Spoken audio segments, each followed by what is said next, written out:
Mr. Avalos moonlights as a surveyor and needs to find the distance across the river. He plotted some points and drew projection lines as shown in the diagram. Using this figure, how wide is the river? One of the strategies that surveyors use when they need to measure some distances that are otherwise inaccessible. So in this case, Mr. Avalos, because he's not teaching in the classroom, so he decided to moonlight as a surveyor.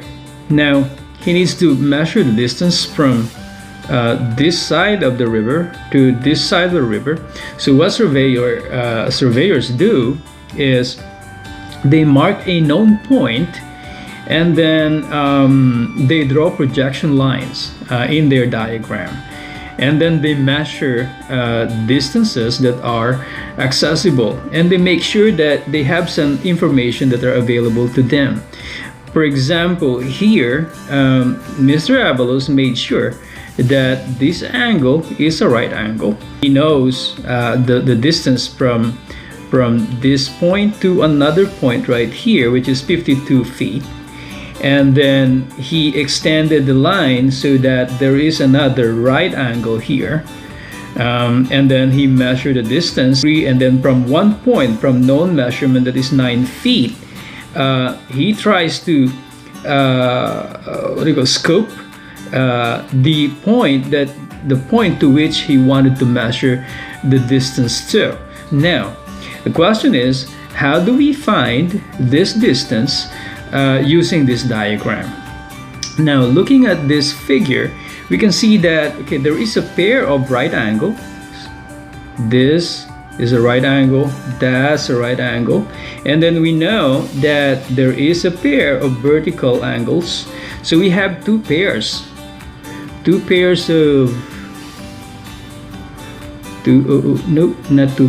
it's two pairs of congruent angles. So by AA similarity, we know that we have two similar triangles. So we have two pairs of congruent angles, a pair of right angles, and a pair of vertical angles. So now what do we know about similar triangles is that the corresponding sides are proportional. So we can make a proportion out of the sides that are matching. So let us match the sides. Let's see, this side right here that Mr. Avalos wanted to measure can be matched with this side right here that is known to him. And then also there is another side that is known to him, that is this 52 feet, that can be paired with this 12 feet. Now he can set up his proportions in many ways for as long as the matching sides are actually matching in the proportion. Now in this case, Mr. Avalos decides that he wanted to set up the proportion this way: D over 52, that is the side of the big triangle, over the other side of the big triangle. So you have is equal to 9 over 12, 9 over 12 over here. So now once we have this proportion, we can just use our strategy in solving proportion. That is our favorite operation, that is cross multiplication. So let's cross multiply d times 12. I like putting the variable on the left side, and I like multiplying by the variable first. So you have d times 12 is equal to 12d is equal to, well, let me write it out first. It's going to be 52 times 9. So I have 12d is equal to 468, and then let me divide both sides by 12 using the division property. We have d, the distance across the river, is equal to 39, and that's gonna be in feet.